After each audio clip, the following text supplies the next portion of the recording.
Hi everyone, welcome back to Word of Hope with Titilayo Ogunleye. Today I'm speaking on a topic titled From Lo-debar to King's Table. There is a place in scripture called Lo-debar, a place of no pasture, no provision, and no voice.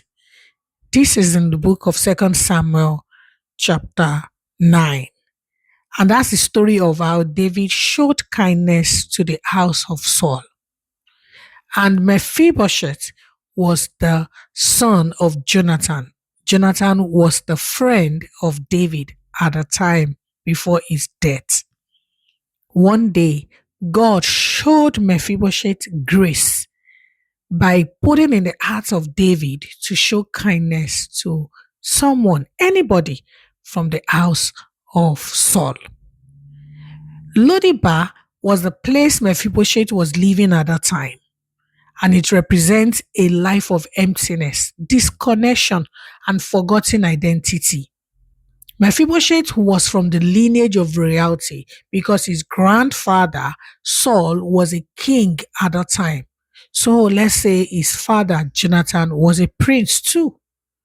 But at the time, a nurse dropped him during a time of bad news, and the nurse was trying to save him, but he dropped from the nurse's hand and he lost his legs. He couldn't walk. So he was living in Lo-debar. And this is where Mephibosheth was found.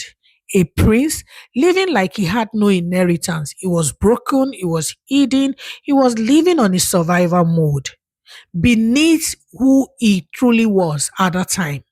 But then something powerful happened. David woke up in Second Samuel chapter 9 verse 1 and asked a question that changed the story of Mephibosheth. He said, "Is there anyone that I may show kindness?" Mephibosheth did not look for the king. The king looked for him. Sincerely, I really bless God for somebody called Ziba, who was a servant of David at that time. He said, "There is one person, and his name is Mephibosheth. He lives in Lo-debar." And this is a powerful message to somebody. You have the royalty in your blood because you are in Christ Jesus.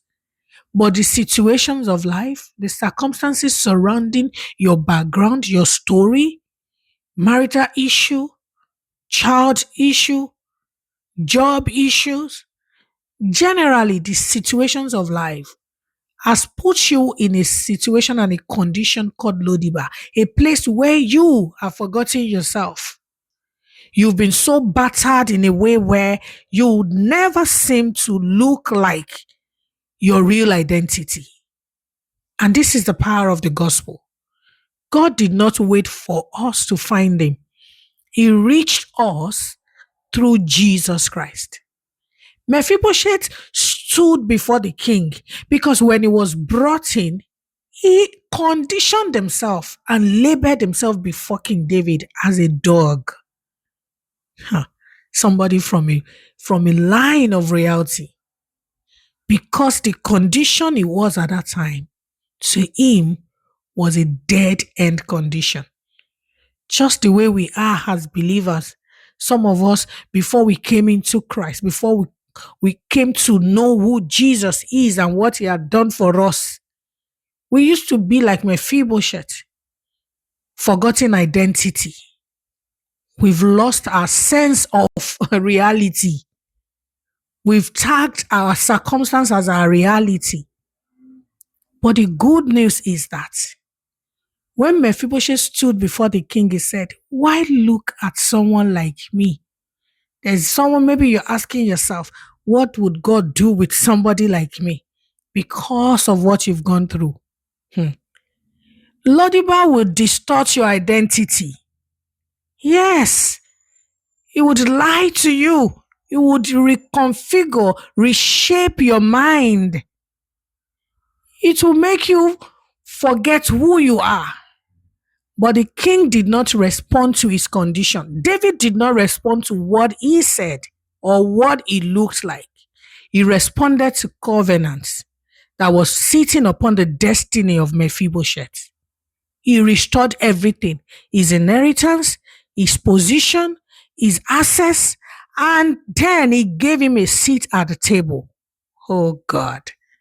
Not occasionally, not when he earned it. He did not earn it maybe through performance. He didn't try to be good before David to earn the position. But David said, you will continually sit at the king's table. And this is the powerful revelation about the king's table. Though Mephibosheth was still lame, the table covered his brokenness. Because at the time he was sitting at the table of the king, nobody cares. Nobody sees his legs. His condition remained, but it no longer defined his position. And this is what God has done for you listening to me. Through Jesus Christ, you have been restored. You have been brought near. And now you are seated with him in heavenly places far above principalities and powers and your condition. And the icing on this cake is that you have been empowered by the Holy Spirit to live from that reality.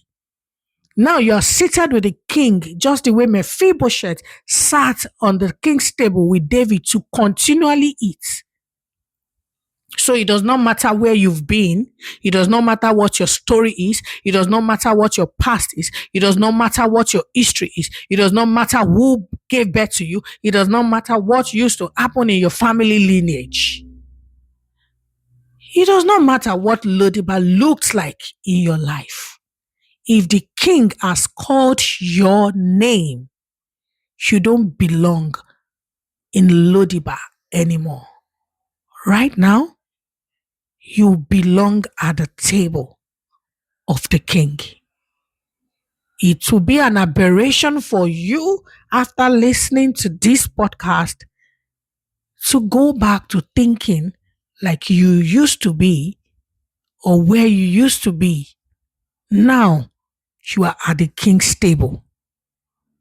Now, you are seated with Christ. Lo-debar is a place where identity is forgotten. But I can tell you, but grace knows how to find you. From brokenness to belonging, from hiding to honor, you are not where you came from. You are where the king has seated you. Thank you, and God bless you. Until next time, keep being the child of the king that you are. Bye for now.